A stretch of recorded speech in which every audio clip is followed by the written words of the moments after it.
इस वक्त हमारे साथ मौजूद है भारत देश के लिए गोल्ड मेडल लाने वाली शर्मिला धनखड़, जिन्होंने न केवल देश का बल्कि जिस तरीके से रेवाड़ी, महेंद्रगढ़ हर जगह का नाम रोशन किया। देखेंगे क्योंकि जिस तरीके से कॉमनवेल्थ में ये पहला गोल्ड मेडल है जो पैरा में लाई है 20 साल बाद, क्योंकि 20 साल हुए कॉमनवेल्थ में पैरा को ऐड हुए और उसी में पहला गोल्ड मेडल जो लाने वाली महिला हमारे साथ है। क्या सबसे पहले आपको बधाई हमारी तरफ से। धन्यवाद सर। किस तरीके से देख रहे हैं कि एक वो शर्मिला जिसे कोई जानता नहीं था, आज पूरा देश टकटकी लगा करके उसको देख रहा था जब गेम खेल रही थी, और आज अपने देश अपने घर वापस लौटी, कैसा महसूस कर रहे जब मैं गेम खेल के मेडल लेके रूम पे गई ना, फोन चलाया तो न्यूज आ रही थी, पूरे देश में पता चल गया, सब खुशियां मना रही। तब मुझे ये लगा, खुशी हुई कि देखो भाई, कि सबको पता चल गया कि मैं एक खिलाड़ी हूँ, मेडल आया है। तो ये देख के मुझे बहुत अच्छा लगा। संघर्ष भरा जीवन आपका रहा। 2 साल की एज में पोलियो हो गया, उसके बाद विवाह हुआ, विवाह के बाद आपको बाहर निकाल दिया गया, फिर दूसरा विवाह हुआ। किस तरीके से प्रेरणा मिली कि गेम में जाना है, और कहाँ से शुरुआत की।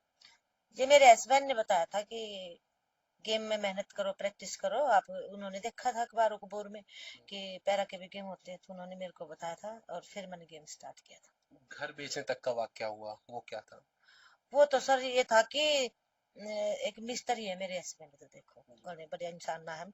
तो दुकान पहले तो दुकान भी थी, तो ये मोटर पंखा ये रिपेयर करने का काम करते। तो इनकी इस कमाई से सिर्फ एक घर ही चलता है, ना कि खिलाड़ी बन सके। फिर भी हमने थोड़ा मोड़ा करके, थोड़ा मोड़ा कर्जा ले लिया, किसी का ले लिया, किसी का दे दिया। नेशनल के आए तो दे दिए, फिर उधार ले लिया, ऐसे करके मेहनत रेगुलर चलती रही। फिर जैसे मैं 2 साल बीच में खेल नहीं पाई, 1 साल, तो फिर फाइनेंशियली दिक्कत आ रही थी, जब भी नहीं खेल पाई, कुछ में बीमार भी रह गई थी। फिर कंडीशन ज्यादा खराब हो गई, तो फिर हमारा मकान था 25 गज का, वो हमें बेचना पड़ा। 10 लाख का भी क्या था। फिर मैंने प्रैक्टिस करी 1 साल की बढ़िया, जो कि वर्ल्ड चैंपियनशिप खेली थी। फिर पैसे खत्म हो गए, तो फिर मेरी माँ ने पैसे लगाए बेच के। मेरी माँ ने हस्बैंड ने ठान रखी थी कि जैसे चौथे पे आ रही है तो मेडल से एक कदम दूर है, तो इसके शर्मिला को हम पीछे नहीं हटने देंगे, आगे सरकाएंगे। मानो बोली बेशक मेरी जमीन बिक जाओ, पर इस इस लाइन में पैर रख दिया तो पीछे नहीं हटने दूंगी। अब तो मेडल लाएगी और ला सकती है, अच्छा हौसला बनाती है मेरी माँ मेरा। हाँ। आपकी माँ आंखों से देख नहीं पाती है, उन्होंने भी अपनी जमीन बेची थी आपको आगे बढ़ाने के लिए। मोटिवेशनल का एक हिस्सा आपकी माँ भी है। हाँ, माँ ने तो दिखता नहीं बचपन से।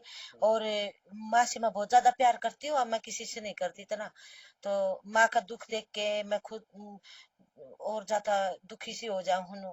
तो फिर माँ का सपना था कि मेरी बेटी को पढ़ाऊं मैं, पढ़ाई में फर्स्ट क्लास से 10th तक हमेशा फर्स्ट रही थी, तो मेरी माँ को विश्वास था कि मैं कुछ कर सकती हूँ। तो जब पहले हमें कुछ पता नहीं था, और फिर पता चला, तो मेरी माँ ने पीछे नहीं हटने दिया। तो इससे पहले आप कॉमनवेल्थ में गए थे, फोर्थ स्थान आपका रहा था। ऐसे में कई लोग निराश हो जाते हैं जब उनको पोजीशन नहीं मिल पाती। तो उसके बाद का जो संघर्ष रहा वो कैसा था, क्या माइंड सेट किया था, क्योंकि एक वीडियो भी आपकी वायरल हो रही थी कि रिकॉर्ड तोड़ कर आऊंगी, गोल्ड मेडल लेकर के आऊंगी इस कॉमनवेल्थ में। हाँ, तो पिछले कॉमनवेल्थ में जब मैं फोर्थ आई थी ना, तो मेरे हस्बैंड ने मेरे को बोल दिया था, तो देख 2 साल में कॉमनवेल्थ में इंटरनेशनल में पहुंचना बहुत बड़ी बात है, हमारे लिए यही मेडल है, तू टेंशन ना ले, और मेहनत करेगी तो और अच्छा मेडल आ जाएगा। पर परेशान ना हो, दुख दुख सा तो हुए थोड़ा थोड़ा। फिर ऐसे बातें की ना, तो मेरी माँ ने भी, हस्बैंड ने भी, ये दोनों मेरी माँ और मेरे हस्बैंड ऐसे मित्र हैं, बहुत अच्छे भाई। माँ का जो माँ बोलते हैं ना, माँ से ऊपर भी कोई वर्ल्ड है ना, तो कोई कुछ भी हो, तो वो है मेरी माँ। हस्बैंड भी ऐसे ही है। तो इन्होंने तो मेरे को इतना सपोर्ट किया, बड़ी बड़ी बातें करके हवा में रखा करते। हवा में चढ़ाए पास तो मैं पीछे क्यों हटूती मेरे। अच्छा, ये अभी कॉमनवेल्थ में लेकर के आए हैं गोल्ड, आगे क्या लक्ष्य है, कौन कौन सा गेम अभी खेलना बाकी है और कहाँ कहाँ परचम लहराने वाले हैं। अब तो देखो, ये कॉमनवेल्थ का पहला गोल्ड है। तो इस खुशी है, खुशी टेंशन भी दूर होगी। पैसे भी अच्छे मिल रहे हैं, सरकार भी दे रही है, कंपनियां भी दे रही है। तो अब देखे, ये जो घर की टेंशन थी, सबसे देख, गरीबी सबसे बुरी चीज है। 1% बीमारी झेल सकता है इंसान, गरीबी तो मैं कह रही हूँ किसी में आनी ही नहीं चाहिए। तो ये एक गरीबी हटके, और माइंड बिल्कुल ऐसा फ्रेश हो गया, कति बढ़िया मेहनत करने का मन करा। अब तो अपने आप पावर बनेगी बॉडी में, और अच्छा और अच्छे मेडल लेके आऊंगी। उम्र बेशक मेरी 40 साल की होगी हो, लेकिन मुझे नहीं लगता मैं 40 की हूँ। आपने शुरुआत भी उस उम्र में की जब शायद आखिरी पड़ाव होता है खिलाड़ी के लिए। हाँ, 34 साल की उम्र में स्टार्ट किया था मैंने। तो उस टाइम भी मेरे दिमाग में ये नहीं था कि मैं 34 साल की होगी। एक बार तो आई थी, फिर पहला मेडल आया नेशनल में। फिर थोड़ा अंदर से हौसला बन गया कि हाँ मैं खिलाड़ी हूँ, अपने आप को कुछ समझने लगी। फिर मैं मेहनत करती रही, फिर समझ में बाद बाद में तो सब कुछ समझ में आ जाए। फिर तो आगे आके फिर आई गया माइंड में, खिलाड़ी हूँ भाई, गोलाई तो है थोड़ी, कसर पड़ेगी और फालतू मेहनत कर लेंगे, मेडल तो एक दिन लाऊंगी। और एक एक मेडल से मेरे को संतुष्टि नहीं है। देखो मैं बताऊं अपने दिल की बात, जब तक मेरी बॉडी साथ देगी, चाहे मैं 60 की हो जाऊं चाहे 65 की हो जाऊं, 60 साल की उम्र तक भी खेलूंगी। अगर 60 साल की उम्र होगी, उस दिन मैंने ओलंपिक में पार्टिसिपेट भी कर लिया, तो भी मैं उसको अपना गोल्ड समझू। गेम के बीच में शर्मिला धनखड़ को एक नौकरी मिलती है हरियाणा रोडवेज के अंदर, उसके बाद उससे हट जाते हैं, वो क्या था? वो 2018 में मिली थी, गेम से पहले। तो नौकरी से हटा दिया। सरकार ने जैसे भी लगे थे सब हड़ताल पे, सारे हटा दिए थे। अब दोबारा फिर सब सारे के सारे लगा भी दिए। मेरे पास भी फोन आ रहे हैं, ज्वाइन कर ले ज्वाइन कर ले। तो मुझे तो पता था मैं गेम में हूँ, मैं अगर ड्यूटी ज्वाइन कर ली तो मेरा गेम नहीं होगा। और मेरे अंदर मुझे इतना विश्वास है, हाँ, कि मैं क्या कर सकती हूँ। तो मैंने फिर वो जो नौकरी के लिए मैंने मना कर दिया कि देखो मैं नहीं करूंगी ये नौकरी, मैं तो अपना गेम करूंगी। और गेम में जब मेडल आ गए तो सरकार अपने आप दे देगी, ए ग्रेड की बढ़िया सी जो। अच्छा, एक ग्रेड की जॉब के साथ साथ प्रोत्साहन राशि भी आपको मिलने वाली है, उसका किस तरीके से यूज करने वाले हैं अभी आप? क्या माइंडसेट है जो राशि मिलती है गेम खेलने के बाद? गेम की हाँ। जो सरकार देगी, डेढ़ हाँ। करोड़ है। हाँ, तो उनको बचा के रखूंगी। इन ओलंपिक की भी तो तैयारी करनी है। तीनों तीनों माँ बेटी एक घर से उठेंगे। एक खिलाड़ी का एक महीने का खर्चा 1-1.5 लाख आराम से, खिलाड़ी का, घर खर्चे को छोड़ के। और जब एक घर से तीन उठेंगी तो आप सोचो, 2.5-3 लाख तो एक नॉर्मल हो गया। तो फिर उस ओलंपिक कॉमनवेल्थ तक अगले तक पहुंचने के लिए मैं अपने पैसों को सेफ रखूंगी, मेहनत करूंगी बढ़िया।